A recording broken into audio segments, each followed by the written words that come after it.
안녕하세요. 곽인철 아이보서의 곽인철입니다. 오늘은 아이를 안고 있다가 언제 바닥에 내려놓는 것이 좋은지 그 부분에 대해서 생각할 수 있는 그런 시간을 갖도록 하겠습니다. 아이가 잠을 자다가 깨는 경우 울 수도 있는데 그러면 그 상황에서 아기를 안아주게 되죠. 그러면 그때 기저귀가 젖어 있는 상태니까 빨리 도와주고 싶어서 내려놓게 됩니다.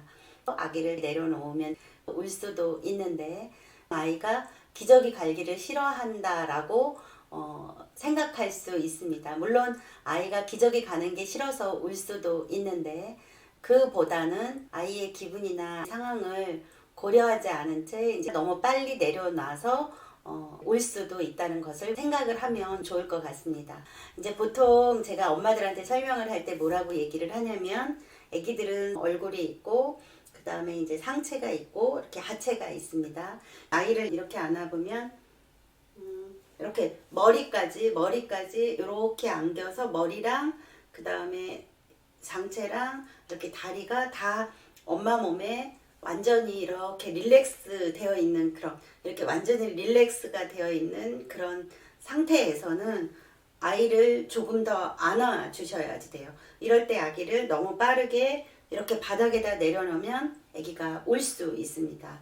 머리까지 엄마 혹은 아빠 품에 안겨서 릴렉스한 상태로 있다면 아직은 사람하고 더 연결하고 싶고 충전하고 싶은 그런 순간이다. 그러니까 뭔가 엄마의 냄새를 맡고 엄마의 목소리를 듣고 엄마랑 더 연결하고 싶어 한다라고 이해를 하시면 돼요. 그럴 때 아기를 내려놓으면 아기들이 싫다고 울 수도 있습니다.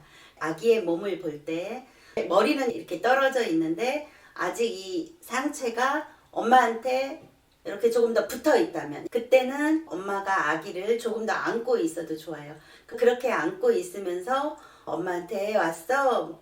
엄마한테 왔구나 그러면서 엄마가 얘기를 해주면 좋아요. 축복이 한숨 자고 일어났어 뭐 이렇게 얘기를 해도 되고, 아니면 엄마가 밖에 풍경을 보고 눈이 오네, 눈이 펄펄 내리고 있어 이런 얘기를 해도 되고, 비가 오면 지금 비가 오네 이런 얘기를 해도 좋습니다. 일상에서 벌어지는 그 상황에 대해서 아이를 안고 있는 상태에서 하면 좋습니다. 엄마가 얘기를 하면 엄마 몸에서 진동이 있어요. 여러분들이 손을 들어서 손바닥으로 가슴에다가 대고 얘기를 해보시면 느낄 수 있을 거예요. 사람은 말을 하면 뭔가 진동이 있거든요. 얘기를 하면 몸이 울리거든요. 아이를 안고 있는 상황에서 엄마가 아무런 말도 안 하고 침묵을 하고 있으면 그 진동이 느껴지지가 않아요. 하지만 엄마가 아기를 안고 있으면서 무엇인가 얘기를 하면 엄마 여기 있지? 그랬어? 그랬구나. 뭐 이런 얘기를 해도 좋습니다. 근데 그때 할 얘기가 많지 않거든요. 그래서 지금 현재 상황에서 날씨 얘기를 해도 좋고, 아니면 아기가 입고 있는 옷에 대한 얘기를 해도 좋습니다. 일상에서 벌어지는 상황에 대해서 얘기를 하면 엄마가 감정적인 동요가 크게 없고 전체적으로 마음이 평안하기 때문에 그런 엄마의 감정의 그런 느낌이 아이한테 그대로 편안하게 전달이 됩니다. 이렇게 아기를 안고 있으니까. 그러면 그 상태에서 엄마가 얘기를 하면 이 진동이 아기한테 계속 전달이 되면서 아이가 편안한 엄마를 느낄 수 있어요. 그러면 그때 아이를 바닥에 내려놓고 이제 얘기를 하는데, 그때도 아기를 바닥에 그냥 이렇게 내려놓는 게 아니라 내려놓으면서 엄마도 같이 이렇게 보는 거죠. 이렇게 하면 그냥 너무 많이 멀어지잖아요. 그러니까 아기를 내려놓으면서 상체는 아직도 엄마가 아기를 이렇게 좀 보는 거죠. 그래서 이 아이의 눈이 어디 가 있는지, 그 다음에 이 아이의 표정이 어떤지, 내려놓는 게 싫다고 말하는 건지 아니면 내려놨는데 뭐 별로 큰 동요가 없는 건지, 이런 거를 엄마가 아주 잠깐이지만 살피면 좋습니다. 그러면 지금 아이가 어떤 상태인지를 마음을 아는데 훨씬 더 도움이 돼요. 그러면 그 다음에 이제 기저귀를 갈아준다거나 하면 됩니다. 잠에서 깬 애를 엄마가 안고 있다가 그냥 이렇게 내려놓게 되면 아기가 내려놓자마자 또 울기도 하거든요. 엄마 입장에서는 왜 이렇게 안겨 있고 싶어 하지? 왜 내려놓는 거 싫어하지? 이렇게 생각을 할 수 있는데 24시간 아기를 데리고 있어 보면 아기들도 품에서 떨어져서 바닥에서 혼자 막 팔과 다리를 움직이면서 있는 것을 좋아한다는 것을 알 수 있을 거예요. 언제 아기를 내려놓아야지 되고 언제 안아줘야지 되고 얼마만큼 안고 있는 것이 아기에게 도움이 되는지 그런 것을 궁금해하는 엄마들을 만날 때마다 굉장히 기뻐요. 엄마가 감정의 결을 잘 관찰해서 아기와 잘 지내고 싶은 분들하고 얘기를 할 때는 저도 모르게 에너지가 화이팅 하게 됩니다.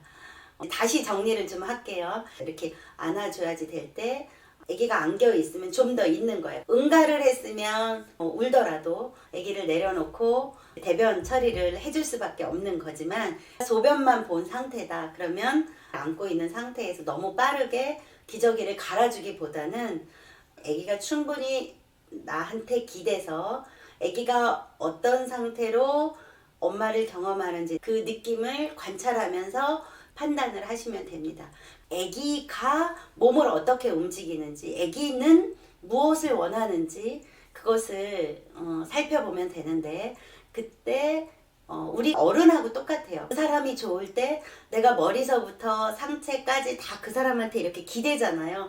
근데 내가 이렇게 기대고 있는데 상대방이 나를 품에서 띄어서 내려놓는다. 그러면 좀 섭섭하잖아요. 그럴 때는 좀 더 꽉 안아서 머리도 만져주고 등도 쓰다듬어주고 이렇게 하면 따뜻한 그런 느낌을 받게 되는 것처럼 아이도 나하고 별반 다르지 않다 이렇게 생각하시면 됩니다. 아기가 싫으면 어떻게 하겠어요? 안겨 있는 게 싫으면 몸에 힘을 준다고요. 울면서 힘을 줄 때는 아기를 바닥에 내려놓고 왜 몸에 힘을 주는지 살펴가면서 양육을 한다라는 것은 엄마 자신에게 충만감을 주게 되거든요.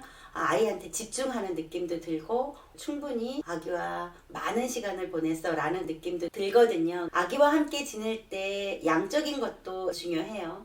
하지만 질적인 것도 굉장히 중요합니다. 하루 종일 엄마가 같이 있지만 그럼에도 불구하고 엄마 마음 안에 뭔가 소홀한 것이 있는 것 같은 느낌이 드는지 아기랑 떨어져 있었지만 아기를 만나는 그 순간에는 충만하고 집중한 느낌이 있는지 자신감 있는 양육을 하는데 도움이 될 것입니다. 오늘은 안아주면 좋을지 바닥에 내려놓으면 좋을지 아기 몸을 보면서 결정하는 그 이야기를 드렸습니다. 감사합니다.